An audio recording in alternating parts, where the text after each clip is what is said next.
Bonjour, bienvenue dans le tutoriel d'installation et de programmation d'Aerosim RC. Tout d'abord, nous allons commencer par aller sur Internet pour aller rechercher le logiciel.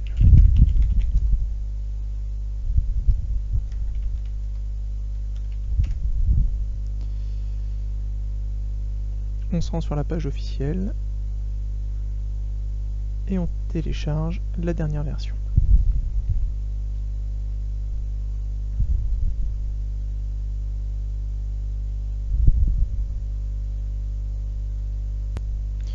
Une fois l'élément téléchargé, hop, allez dans le dossier de destination.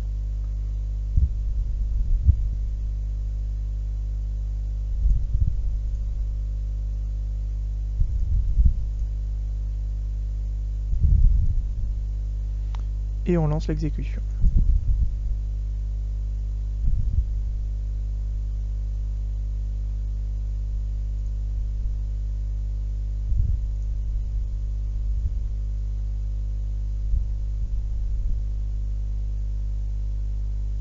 On valide.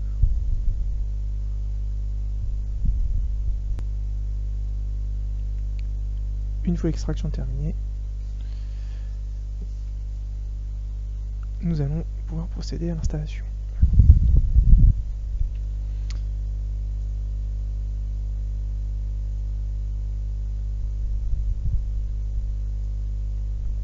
On valide le dossier présélectionné. OK.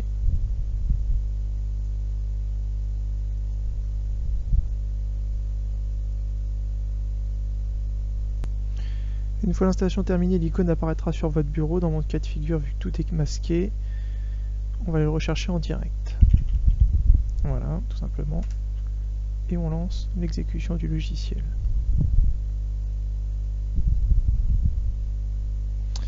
Il va falloir en parallèle brancher le dongle.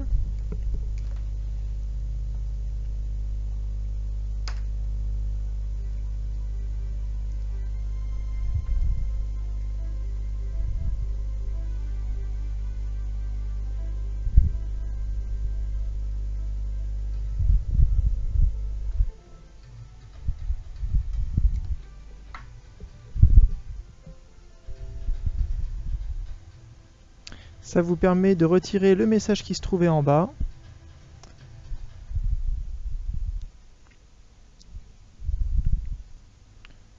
Ça nous précise donc que l'ongle a été reconnu et qu'il est prêt à l'utilisation en bas à droite.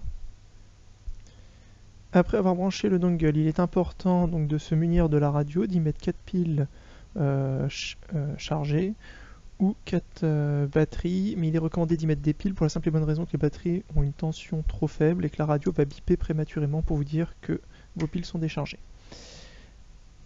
Donc après, ce qui est important, c'est de laisser la radio éteinte et de brancher le cordon du simulateur à l'arrière de la radio. Quand vous faites ceci, il est important à la fin de chaque entraînement au simulateur de débrancher ce cordon. Autrement, la radio restera toujours allumée, et ce qui fait que vous allez vider les piles en une seule session. Donc quand on va brancher le câble, la radio va émettre un bip qui valide sa mise en route alors qu'elle est bien, le bouton power est bien sûr éteint. Il est important d'avoir tous les interrupteurs qui soient poussés à l'opposé de soi. Quand on tient la radio à la verticale, on pousse les interrupteurs à l'opposé de soi. Quand on tient la radio à l'horizontale, les interrupteurs poussés à l'opposé de soi. Si vous aviez un problème, par exemple, sur le manche des gaz qui ne réagit pas, ça peut être tout simplement le throttle qui est désactivé par un des interrupteurs qu'on aurait pu accrocher à un moment. Pour pouvoir effectuer du SAV sur le paramétrage de ce simulateur, il est important que le logiciel soit exécuté dans une fenêtre Windows. Si ce n'est pas le cas, il va juste falloir suivre les étapes. On ouvre le petit menu déroulant, on va dans Simulateur, on clique sur Settings et on vérifie ici qu'il y a bien une exécution dans une fenêtre de Windows. Un redémarrage du simulateur sera nécessaire et seulement après ça, ça nous permettra d'exécuter un SAV. Autrement, avec TeamViewer, pour une prise en main à distance, il y a un problème d'affichage et ce qui fait qu'on ne peut pas vous aider, tout simplement. Il faudra bien valider. Maintenant que ce premier point est validé, nous allons passer à la configuration de la radio. Pour ce faire, on va aller dans Contrôle, Configuration. Ils vont nous proposer une radio présélectionnée, la DXE. Ça tombe bien, c'est ce qu'on risque d'utiliser. Suivant les radios que vous avez à votre disposition, mais c'est souvent des DXE qui sont fournis. Après, si vous avez des radios plus modernes, des DX6 ou autres, vous pouvez également les utiliser, voire des Teranis. Donc, on va faire suivant. On valide tous les points. Bien évidemment, il faut donc que le dongle soit branché, comme on a dit au début, et que la radio soit éteinte, mais avec le câble branché au dos de la radio. Donc c'est bien une DXE, la radio fournit que 4 voix. Ma radio peut mémoriser différents modèles, on va mettre non. Quelle que soit la radio que vous avez derrière, vous mettez non, tout simplement. On valide, et on valide seulement la première.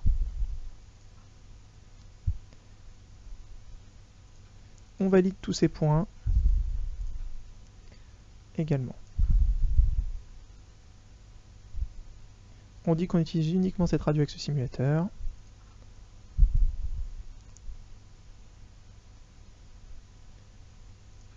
On a validé qu'il n'y a pas de mixage, pas de trim, les expos sont à 0 et qu'on a bien un débattement de 100%. Ma radio fonctionne en ppm, quelle que soit la radio que vous utiliseriez, que ce soit les FR Sky ou les Spectrum, on utilise du ppm. Maintenant, il va s'agir du calibrage des manches. Donc ce qui est important, c'est vraiment de suivre ce qui est marqué, bouger le manche de gaz tout en haut, puis tout en bas, plusieurs fois. Mais il faut d'abord commencer par tout en haut. Et donc après, normalement, si on est bien en mode 2, c'est le manche de gauche sur la radio qui agit, et sur l'écran, ça doit agir dans le même sens. Donc ce qui fait que dans ce cas de figure, c'est bien celui-ci qui, correspond au débattement de ma radio. Là, je suis en bas, je suis bien en haut, et c'est le manche de gauche. Donc on valide.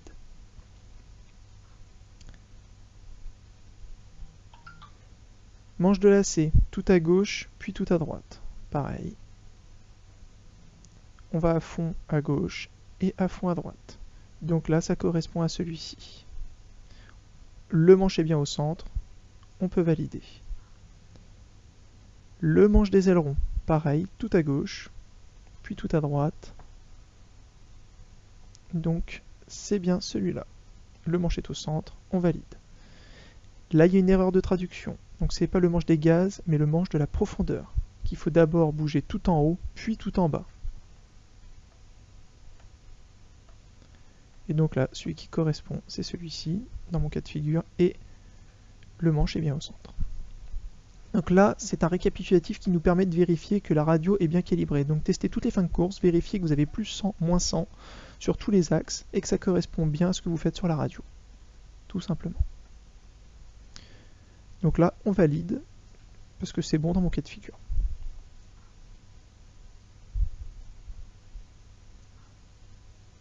Et là, on peut vérifier que quand on bouge le manche, que ce soit bien les gaz qui réagissent. Là, ça va être le lacet, pas de souci. Ça va être la profondeur et les ailerons. Et on valide l'ensemble. Pour démarrer le drone, à bien commencer par choisir le MK Quadro. Donc vous allez dans sélectionner un multirotor. Vous défilez avec les différentes flèches. D'habitude vous êtes tout à gauche. On se déplace à droite. On sélectionne le MK Quadro, on valide. Pour le démarrage, c'est pas compliqué, il suffit de suivre l'indication du petit curseur vert. Donc pour ça, vous vous rendez en bas à droite et ça va permettre de mettre les gaz en route. Dès que vous allez pousser, voilà, les moteurs tournent et le drone va décoller. Ce qu'il va falloir vérifier pour vérifier si tout est bien réglé, vous poussez en avant avec le manche de droite. Normalement, le drone doit aller en avant. Vous tirez en arrière, c'est pareil. Vous poussez le manche de droite sur la gauche. Le drone est censé faire une translation sur la gauche. Vous poussez le manche de droite sur la droite. Il est censé faire une translation sur la droite. Et après, il suffit de tourner le manche de gauche à droite. Ça permet de faire tourner le lacet à droite ou à gauche, tout simplement. Donc là, moi dans mon cas de figure, le drone est bien calibré pour une radio s'exécutant en mode 2. Une fois que vous avez fait ça, vous avez calibré la radio, le drone est prêt à voler, on va pouvoir passer à l'étape suivante, réaliser l'ensemble des exercices. Pour pouvoir réaliser les exercices, tout simplement, on va aller dans l'onglet Simulation. On va aller par la suite Training for Multi et ELI. Et là, on va avoir un ensemble d'exercices qui vont s'offrir à vous. Cet ensemble d'exercices, dans un premier temps, il va falloir les réaliser à la suite, avec un seul et unique drone, le MK Quadro, pour commencer. Ce sont des exercices qui, sur les 3-4 premiers chapitres, vont se réaliser assez aisément, mais vous allez commencer à avoir des difficultés sur la fin de l'avant-dernier chapitre et surtout le dernier chapitre. Un débutant peut mettre entre 45 minutes, celui qui n'a jamais eu d'expérience, entre 45 minutes et 1h30 pour réaliser l'ensemble des exercices. Le but final va être de faire cet ensemble d'exercices en moins de 15 minutes et dans l'idéal en 12 minutes. Si vous êtes plus rapide, tant mieux, mais c'est vraiment l'objectif à se fixer pour commencer à être à l'aise et passer sur une partie pratique de pilotage. Donc pour s'exécuter au premier exercice, il suffit tout simplement de cliquer sur la première case et le drone va être prêt. Il suffit d'allumer les moteurs comme indiqué, de décoller et après de suivre les différentes étapes. Donc là, dans ce cas de figure, c'est juste un exercice de gestion des gaz, donc le drone doit rester dans la hauteur de consigne, tout simplement. Voilà. Une fois qu'on a obtenu l'exercice, ou pas, le drone va soit nous mettre un échec, dans ce cas de figure, donc soit on va pouvoir réitérer l'exercice en cliquant sur cette icône, soit revenir à l'ensemble des exercices, soit passer à l'exercice suivant. Il est recommandé de faire des sessions qui ne dépasseront pas 45 minutes, 1 heure de simulateur. Il vaut mieux s'y reprendre à plusieurs reprises, quitte à faire 2-3 sessions de simulateur par jour de 30 à 45 minutes, plutôt que d'en faire une fois du simulateur tous les 2-3 jours et d'essayer d'en faire 3 heures d'affilée. C'est contre-productif. Sachant que ça demande beaucoup de concentration, il est vraiment préférable de faire plusieurs sessions dans une journée de 30 à 45 minutes dans l'idéal. Si vous butez sur un exercice, essayez pas de sauter, d'aller directement sur les exercices de fin, vu que ce mode d'entraînement permet vraiment de monter progressivement dans la difficulté des exercices. Donc essayez-vous vraiment de vous atteler à la tâche, de les faire un à un à la suite, tout simplement. Quand vous aurez donc fini l'ensemble de ces exercices la première fois, donc dans un timing qui peut être sûrement plus élevé que 12 à 15 minutes, continuez, refaites une session complète de tous ces exercices et le but, comme je vous dis, est de descendre entre 12 et 15 minutes. Quand vous aurez fini et atteint cet objectif avec ce drone-là, le but va être de réaliser cet ensemble d'exercices avec tous les autres drones qui sont à disposition dans le simulateur. Ça va vous permettre d'appréhender une inertie qui va être différente de par le poids du drone, et aussi une puissance au niveau de la motorisation qui va être différente, ce qui fait que les drones ne vont pas avoir la même réactivité, tout simplement.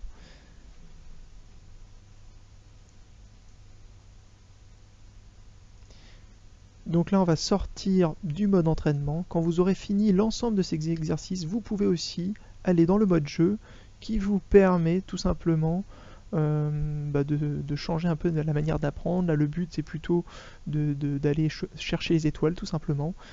C'est un mode qui est un peu plus ludique, mais il faudra vraiment se concentrer sur les exercices. C'est la seule manière qui nous validera avec un certificat à la fin, comme quoi vous avez réussi à faire l'ensemble des exercices avec les différentes machines. C'est vraiment les exercices qui nous valideront. Mais le mode jeu permet d'avoir un côté ludique qui peut aussi perfectionner un minimum le pilotage. Et en dernier lieu, vous pourrez toujours vous entraîner à faire certaines figures plus ou moins basiques, des translations bien rectilignes, des tyroliennes avec une ascension à 45 degrés, de faire des 8, ce genre de choses. Quand vous commencerez à maîtriser ce genre d'exercices qui sont relativement simples, quand on a un peu d'expérience, augmentez le vent au fur et à mesure, ce qui va vous permettre d'augmenter la difficulté et donc de maintenir une machine sans assistance. Car il faut toujours savoir qu'une machine, professionnelle ou non, tant que le GPS fonctionne, pas de problème, tout marche bien, mais quand le GPS ne fonctionne plus, les machines sont donc sans assistance, il faut savoir les piloter sans assistance, et donc réussir à maintenir sa machine à sa position. Ce qui veut dire compenser le vent qui est en train de vous faire dériver normalement la machine, tout simplement. Donc pour ressortir du mode jeu, il suffit tout simplement de recliquer sur le mode jeu, on revient dans le mode classique, tout simplement.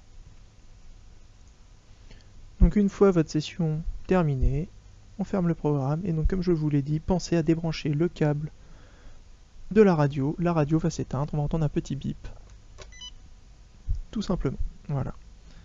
Et là vous serez prêt pour redémarrer pour une prochaine session tout simplement. Merci, au revoir.